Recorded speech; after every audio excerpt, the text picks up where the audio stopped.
আমাদের হিন্দু বাঙালি সংসারগুলোতে হাজারো নিয়মকানুন থাকে, যেগুলো আমরা পরিবার সমাজের রীতিনীতি অনুযায়ী কিন্তু পালন করে থাকি।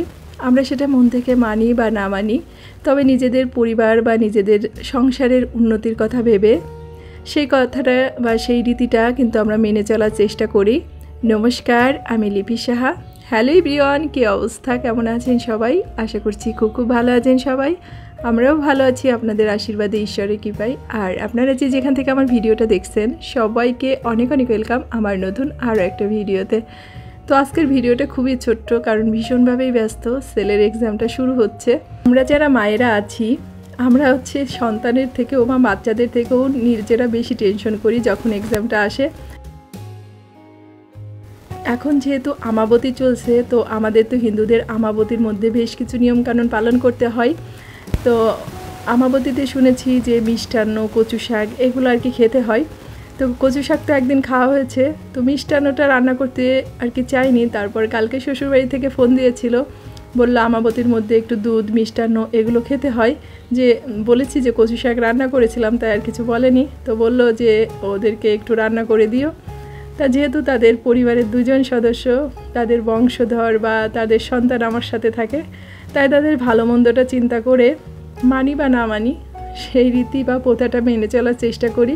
তো সকালবেলা ঘুম থেকে উঠেই আগে একটু বেডরুমটাকে গুছিয়ে ভাবলাম যে মিষ্টান্নটা আগে রান্না করিনি, তারপরে দুপুরে রান্নাবাড়িটা করব।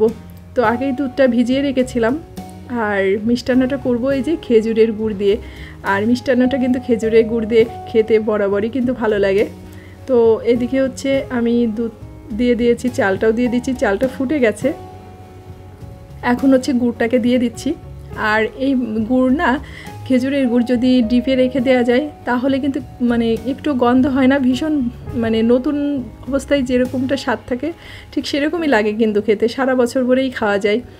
তো এদিকে আমার মিষ্টান্নটা প্রায় হয়ে গেছে। তো এর মধ্যে আমি বাদাম, কিশমিশ আর কি কোনো কিছুই দিব না। এটা আমার ছেলে পছন্দ করে না, তার বাদাম কিশমিশ মুখে পড়লে সে আর কি খেতে চায় না। তো যাই হোক, শেষে একটু স্বাদ বাড়ানোর জন্য 2 চামচ গুঁড়া দুধ দিয়ে দিলাম। এতে কিন্তু মিষ্টান্নর স্বাদটা অনেকখানি বেড়ে যায়। তো মিষ্টান্নটা রান্না প্রায় শেষ। এখন এটাকে একটু পরিবেশন করব, আমার হাজব্যান্ড আর স্বপ্নীলকে একটু খেতে দিব। তো আজকের ভিডিওটা এই পর্যন্তই। সবাই ভালো থাকবেন, সুস্থ থাকবেন, আর অবশ্যই সাবধানে থাকবেন। আর ভিডিওটা যদি ভালো লাগে অবশ্যই একটা লাইক করবেন, কমেন্ট করবেন। আর কে কে এই নিয়মগুলো পালন করে থাকেন অবশ্যই জানাবেন। আর কি যারা হিন্দু ভিউয়ার্স আমার আছেন তাদেরকে বলতেছি। তো ভালো থাকবেন সবাই, আপনাদের সাথে দেখা হচ্ছে নেক্সট ভিডিওতে।